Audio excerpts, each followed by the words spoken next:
back to my channel. My name is Landon and we are here again today for part 1 of 2 parts of Love Yourself Answer the Notes. Now, usually I put all of these into one video, but I found that a lot of the time the engagement is just like dropped off halfway through. It's a lot to sit and listen to me read a bunch of things. So what we're gonna do today is to actually put it into 2 parts because these notes are significantly longer than before. And my poor little voice is gonna need a little break in between, even though I will be reading them all during the same sitting. But just a little grace for your ears.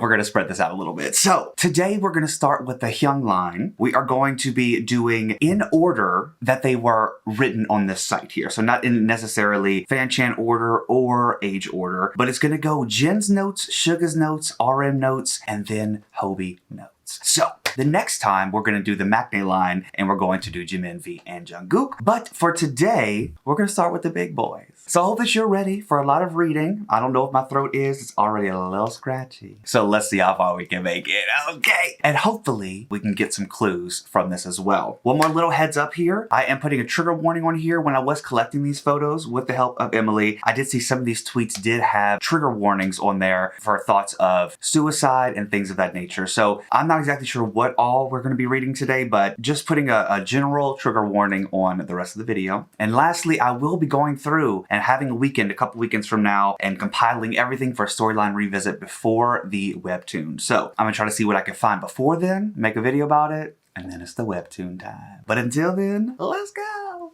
So we're going to start today with Seokjin. This is August 30th, year 22. She seemed flustered, looking at the diary she thought had been lost. The movies she liked, places she wanted to do, flowers she preferred, and future she dreamed of appeared every time she turned the page. It was something I had done for her. The words "I'm sorry" didn't come easily. The red diary lay between us like a traffic light. That's in the video, maybe in the highlight reel when the train passes and Jin finds the diary. I wanted to make her happy. I wanted to make her laugh. I wanted to be a good person. I thought that if I followed the words written in the diary, I would become so. But it wasn't so. I became more frightened the more I tried to be someone else. Wouldn't my real self be discovered? Wouldn't she be disappointed and leave me? I frantically hid myself and turned my head away from myself. But just as one can't put a period on a sentence without a subject, the me who had lost myself could not improve and instead wandered in the same place. It's an ongoing sentence, a run-on sentence where he couldn't end it.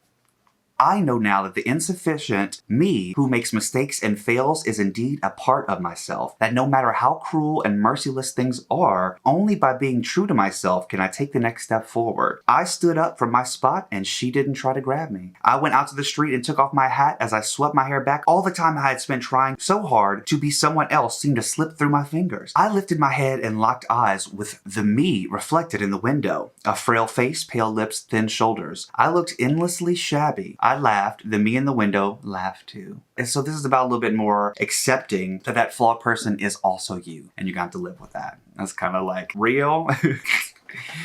All right, the next one, Seokjin, June 25th, year 19. A single flower pot occupied the window of the storage classroom, its origins unknown. Who among the dongsangs would bring a flower pot? I took out my phone. The classroom was always dark. Being without electricity and in the vague light that came in the dirty window, I could distinctly see green leaves. The photo I took with my phone didn't come out well. It wasn't only that it was taken with a phone, I thought it often, that a photo could never capture what the eyes can. As I approached, I saw an H written below the flower pot.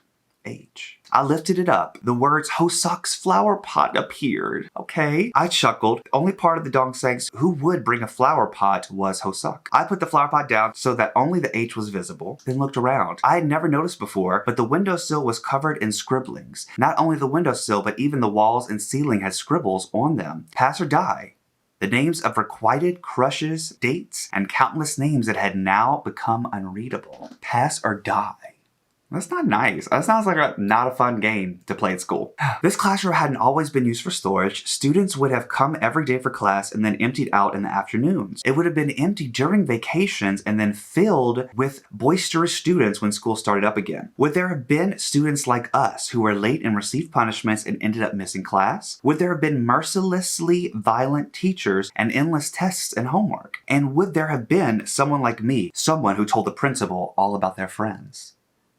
Okay, so he did go to the principal's office at one time, and I felt like I was earlier, like when he was a kid. But maybe being a kid and going to the principal made him comfortable with the principal, so now he can talk to him as an adult. I don't know.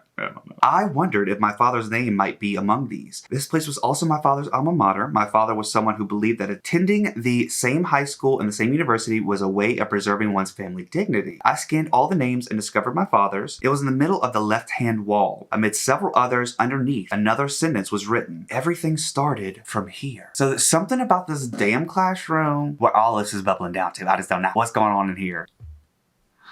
The last one from Jin is from April 11th. Year 22. When I opened my eyes, it was April 11th again. Sunlight was streaming in through the open curtains. When I picked my body up, I was overcome with vertigo and closed my eyes. My surroundings changed to a reddish after image, and I saw Taehyung's appearance. He was standing alone atop the observation platform at the beach. That happened on May 22nd. May. So it's the year before or the year after? It was the past and the future. Okay. Something that had already happened and something that could still happen.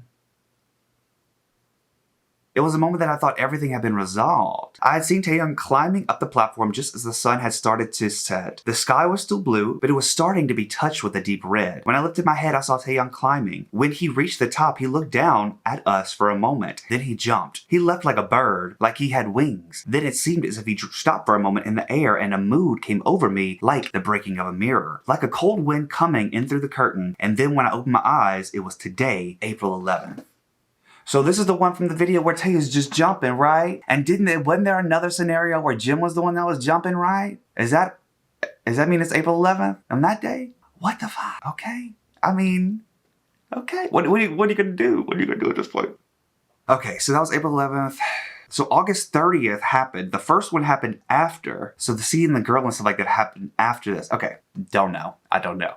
Let's go ahead and move on now to Yoongi. SUGA's S, number 1. July 29th, year 22. What was the reason that the melody came up so frequently only after I'd lost the person who practiced with me, playing the guitar? Laying buried in the couch, I stared at the piano that stood some distance away. After being expelled, I had thrown away my mother's piano key. It was the only thing I'd taken from the ruins of the burned building. It half burned itself, and I had thrown it out of the apartment window. I thought that would end it. I repeated to myself the promise that I would never touch a piano again. Dude, no. Early in the morning, I took the stairs down, unable to wait for the elevator. I thought I had fallen asleep in a flash, but the sun was already rising. Suddenly, the events of last night came to my mind. There was nothing in the flower bed outside the window. The security guard told me the garbage truck had come not too long ago. That is how I lost my mother's piano key. Why'd you throw it out the window?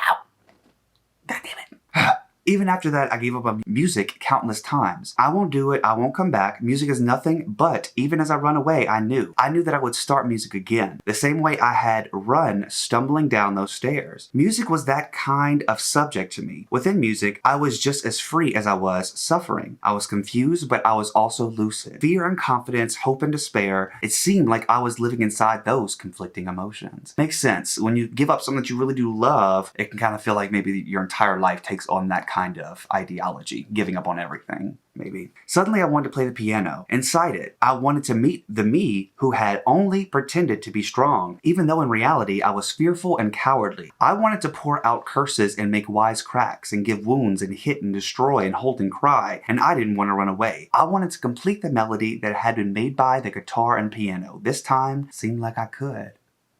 So he's getting the strength again. All right. So the next one here is SUGA S2, April 11th, year 22. So this is the same day as Jin when he was having those little flashies. Okay. I kept walking, aware of the sense of Jungkook following from a distance. As the train track stretched out, containers continued to appear. It's the fourth container from the back. Hoseok said he had plans to meet Namjoon and Taehyung, and had told me to come too. I said I would, but I didn't really have plans to go. I hated getting tangled up with other people, and Hoseok knew that about me too. He probably didn't expect me to turn up. When I flung the door open, I saw Hoseok with a shocked expression. Then he saw Jungkook and approached with an exaggerated expression of mixed emotions. I passed by both of them and headed into the container. How long has it been? I could hear the sounds of Hoseok trying to pull Jungkook and Jungkook being bashful. What's he pulling him for? Like what? What? Soon Namjoon brought Taehyung in. One side of Taehyung's t-shirt was torn. When asked what happened, Namjoon pretended to rap Taehyung with his knuckles. So he's like, haha, just beat him up. Haha, it's just us, don't worry. This kid is late because he got caught by the cops doing graffiti and I had to go pick him up. Taehyung made an exaggeratedly apologetic face and explained, overly talkative, that his t-shirt had been ripped while he was running away from the police. I sat in the corner and watched them. Namjoon gave Taehyung a t-shirt to change into and Hoseok pulled out hamburgers and drinks and the like. In the midst of this, Jungkook stood awkwardly as if he had no idea where to go or what to do. Looking back, it was just like high school. In the hideout classroom, Namjoon would give Taehyung a talking to, and Hoseok would move around noisily while Jungkook hovered, unsure of where to go. Parallels. How long had it been since we met like this? I couldn't remember what had happened to Seokjin, Hyung, and Jimin. A thought occurred to me that was unlike me. This was a place I had come to for the first time, but my heart was already at ease. What does that mean? Where is Jimin? I hope he's there. Was Jimin locked up in the mental institution? I don't know. Okay. Alright, so the last one is going to be from May 2nd, year 22, from SUGA. This one seems like it happened the month after the one we just read, so let's see if anything changed. The sheet was engulfed in flames in an instant. Within the unbearable heat, all of the squalid things lost their identities. I could no longer smell the sour smell of mold, nor feel that mysterious humidity, nor see the dank light. All that was left instead was suffering. The physical suffering of the heat, the skin of my fingers was so hot that it blistered in a moment. Only then did my father's expressionless face and the sound of music disperse. What? Where your daddy came from? My father and I were very different. My father didn't understand me and I didn't understand my father. Could I have convinced him if I had tried? Probably not. All I could do was hide and defy him and run from him. Sometimes the thought occurred to me that it wasn't my father from which I was breaking free. Then a fear like the face of a cliff came over me. Then what was I running from? What did I have to be free of myself? Everything felt impossible. It seemed as if I could hear someone's voice calling, but I didn't lift my head. Whether because of the heat or because of the pain, I couldn't breathe. I didn't have the strength to move. Even so, I knew it was Jungkook. He would be angry. Maybe he would be sad for me. I just wanted to sink down. I wanted to end all the smoke and heat, all the pain and fear. Jungkook shouted something again, but I didn't hear it. My field of view dropped down. Finally, I raised my eyes. The last sight I saw in the world was a dirty remote room, the red flames, swaying smoke in Jungkook's face. Okay, so this is when he was pulling him out in the video of the burning hotel room. Is SUGA just like a pyromaniac? And like he burned the shop down, the hotel room down? Like, what is he doing? Set all these fires. We need the rain. Somebody bring the rain for the fires. Oh. All right, let's go on now to June, RM. Not June, like July. This is Namjoon, July 20th, year 22. Here we go. I skimmed past the magazine advertisement and lifted my head. For the last few days, a different face had been sitting at the table window across the seat from me. The thick book. The thick book, large bag, and white paper clip were the same, but it wasn't her. I returned my gaze to the magazine. I had been looking at the same page for more than an hour. Because of my repeating thoughts, my eyes weren't picking up the letters at all. Why was I sitting here? No answer came to me. Among people who were all absorbed in something, I was just lethargically rummaging through a magazine. I felt impatience for something to start, but I also knew it wasn't going that way. I returned the magazine and moved between the bookshelves. The books were in rows on bookshelves taller than I was. A breeze from an open window carried the scent of books and dust into the air. I thought of my high school years. The books I had read when I spent time with my friends in our hideout classroom had smelled the same. Had the me of now grown at all from the me of then? I could willingly be positive. It could be everything about me had stopped in time back then. I moved over to the opposite bookshelf, then I picked up a book I used to study from back then. I had to start again, everything that I'd given up one at a time. So it definitely seems to be showing the correlations in their current life and how it reminds them of their high school life. All of those are happening in the year 22 though. So that's what's giving me a little bit of confused. Because it's like, he's over here talking about like deja vu and shit. Is this like a jamais vu, deja vu, thing? Who knows? Alright, so let's travel back a little bit now to April 28th, year 22, which is around the time of Yoongi's notes as well as Jin's. Oh god, they're all close to each other in dates. It's making me nervous, sir. Not more comfortable like I thought it would. Okay. Namjoon, April 28th, year 22. I knew that something was going on with Taehyung for a long time, even if he pretended outwardly that nothing was wrong. His momentary actions or expressions gave away his anxiety and the fact that he didn't know what to do. He was often in and out of the police station, and I had seen the wounds on his body, and he had nightmares. The reason that I never pushed asking what was wrong or telling him to just let it all out was that I was waiting for Taehyung to say it himself. It was also partly because I doubted that I had the right to hear about those worries. I pretended to be a hyung, to be an adult, but in actuality, when my friends were having a hard time, I couldn't protect them. They all hailed me for being so grown up, but I wasn't really an adult. I only hesitated, unable to look directly at the reality in front of me. And that's so true too. I think about that all the time with RM being younger than like the oldest when he's put in that leader position. He sometimes has to be like, y'all, listen, I'm really not the oldest here. Like, I don't know what I'm doing. Help. Oh my god, what the fuck? What the fuck? I was just having so much fun, and then I read the next line and the next damn sentence. I literally just got chills all over my body. I hate it here. What? Okay, we're back. Came from nowhere. Yoongi young guy. How y'all gonna let me joke? How y'all gonna let me joke right before that line? Okay, Yoongi Hyung died. Taehyung had the nightmare again today. I grabbed his shoulders and shook him. Oh, is it just a nightmare? It's just a nightmare. Ugh. And he started awake and spent a long time sitting and staring into space. He didn't wipe his tears and mumbled incoherently. He said Yoongi was dead and Jungkook had an accident and I had been caught up in a fight. He said that he dreamt that kind of dream often, that it was so clear that it seemed as if it was real, and even if it was part of the dream, Hyung, don't go anywhere. Taehyung's voice wavered anxiously. Okay, so it's just a dream. I'm sorry, y'all. I had a little breakdown. I just felt so freaking bad. I'm like, okay, Landon, you literally made like a little joke here. And then the next line you read is going to be, okay, too much to handle. Too much to handle. So he's having these dreams, but he felt so real. But we've seen this shit. So it did happen, I think. All right, let's move on to RM now. This is RME, April 11th, year 2. Are we born? What is this? Okay. I finished with the gas and went in, but something brushed against my face and fell. Surprised, I took a step backwards and looked down. Lying at my feet was a crumbled bill. Reflexively, I bent down and reached out. The people in the car burst into laughter. I stopped for a moment. Seokjin Hyung was watching me from a distance. I couldn't lift my head. What do you do if you make eye contact with people who ride in expensive cars and put down and ridicule others? You have to face them. If you think they're doing is unjust, then you have to face them. It's not a matter of bravery or pride or equality. It's something you have to do. But this was a gas station and I was a part-time worker. If a customer threw trash, I had to clean it. So we've seen that before. We've seen that scene exactly where RM threw, or somebody threw trash out the window and RM had to pick it up, right? Okay. But it was money.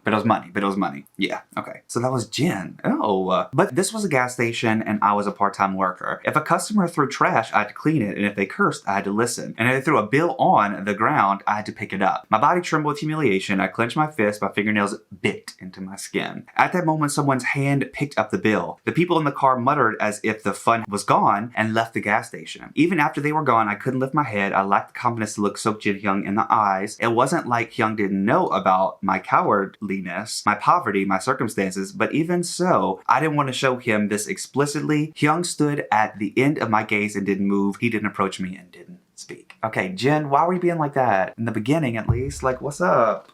All right, so the next one we're going to be doing now is Hoseok, J-Hope, August 13th, year 22. This is his S, number 1. It says, Jimin and that kid were standing in the center of the practice room. The 5-second wait after the beginning pose always seemed endlessly long. As soon as the music flowed from the speaker, the two of them started the first move. It was the choreography I had practiced with that kid until not too long ago. I sat on the practice room floor and watched. So this is the August 13th, year 22. This is later in that year. We've been in for a while. When I first found out that I couldn't dance for the time being because of my ankle, it had been really difficult. It was stifling that I had to only watch others dance. But as I helped Jimin practice and watched him develop, I came to a realization that the fact that I couldn't dance myself wasn't that big a problem, that I could be happy continuing with dance in other ways, maybe like teaching others, etc. When I practiced dance with Jimin, I couldn't let the smallest mistake go by. Jimin sometimes subtly missed the timing or made moments smaller than I expected. At those times, I stopped the music and examined each move one by one, but when I sat on the practice room floor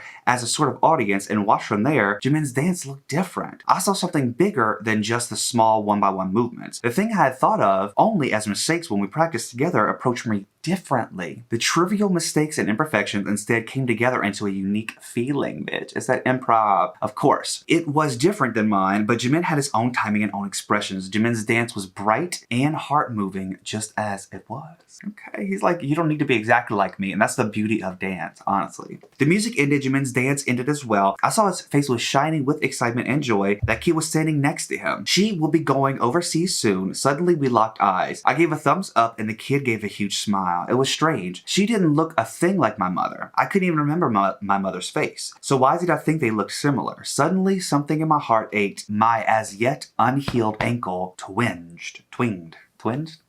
I don't know. So he's over here with the ankle. I mean, I'm trying to remember where exactly the ankle happened. I can't put my finger on it, except for if he maybe had passed out in like one of the first videos we watched when he passed out and fainted on the bridge. I don't know. I'm trying to put it all together. Like I said, I'm going to do a big storyline revisit. As just a lot. All these stories of all these different BTS games that I'm playing also are getting mixed up in my head. I can't. Okay. All right. This is March 2nd, year 22nd. Hoseok. This is S2. I liked being between people. When I left the orphanage, I got my part-time job at a fast food restaurant where I had to interact with people, always laugh and always be cheerful. I liked that job. Honestly, in my life, there had been very few reasons to laugh or be cheerful. Clearly, I'd seen more bad people than good. That could have been why I liked that job so much. If I smiled brightly and spoke loudly and reacted cheerfully, even if by force, I could eventually trick myself into believing I actually felt that way. My mood improved when I laughed loudly, and when I treated people kindly, I became a kind person. There were hard days too. After cleaning up the store and heading home, even taking one step was difficult. There were days filled with only fussy customers, but even so, it was easier to withstand those things when I had friends compared to now. Hello. Sometimes I thought of my friends as I looked at the store full of customers. Seokjin, Hyung, who transferred schools without a word. Namjoon, who disappeared one morning. Yoongi, who wouldn't take our calls after being expelled. Taeyoung, whose whereabouts we didn't know, whether he was getting in trouble or not. And Jimin, who never came back to school after the last time I saw him in the emergency room. I had seen Jungkook in the school uniform a few times through the window, but for some reason, he had never visited the store. I wondered if maybe those times had all passed now. At the sound of a customer coming in, I gave a loud greeting. Then with a cheerful and healthy smile, I looked towards the door. Is it JK? Did he come in? Is he here? Please tell me he's here. Please. With good news, please. With good news, please. Only good news. All right. The last one for this video we're going to be doing today is HYYY's last one, which is from version E. This is Hoseok, May 12th, year 22. May 12th. So that was a little bit after this last one we just read. I opened the emergency exit and ran down the stairs. My heart was racing as if it were about to explode. The face that I had glimpsed in the hospital hallway was clearly that of my mother. At the moment I looked back, the elevator doors had opened and people flooded out. I had pushed desperately through the people and I had seen my mother's form going through the emergency doors. With an anxious heart, I ran down the stairs, 2 at a time, without rest. I ran down several flights. So he's over here chasing the image of his mother. I guess technically she's still alive, apparently, because I guess she abandoned him with that Snickers bar in the video. Mom! My mother stopped.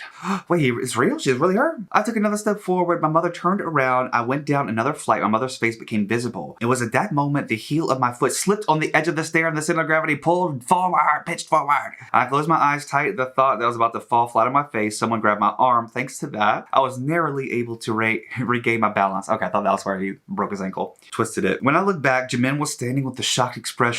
Before I even say thank you, I turned my head again. There was a woman there. She looked surprised. Next to her was a young boy, staring at me and blinking his big eyes. She wasn't my mother. I stood at the top of the stairs, staring blankly at the woman's face. I didn't remember what I said to escape from that situation. Also didn't ask how Jimin appeared in that place. My mind was too cluttered to be concerned about the fine details. The woman wasn't my mother. I might have even known that from the start. It had been more than 10 years since she had left me alone in the theme park. My mother would be older now and different than I remembered even if I met her. I wouldn't have recognized her. No, by now I could barely even remember her face. I looked back. Jimin was following me in silence back in high school. After we parted ways in the emergency room, Jimin said he had stayed here in the hospital. I thought of the way he looked, as if he didn't know what to do when he asked if I didn't want to leave. Couldn't it be that Jimin was trapped just like I was, unable to either cling to or break away from the memories that bound us? I took a step forward. Jimin, let's get out of here. Okay, so they're back together. I'm okay with that. I'm okay with that. Okay guys, so like I said, that is going to be it for this first video here. Very interesting stuff. We do have a couple things confirmed, but a couple things are now more confusing. I'm wondering what is going on with Jin. here. And if Tay's dreams are all coming true, like what's going on with that? Anyway, that was part 1. I will be back with part 2 tomorrow. I hope that you guys enjoyed, and if you did, make sure you click like, comment, and subscribe. And pray for me. Truly pray for me. I love you guys. Bye.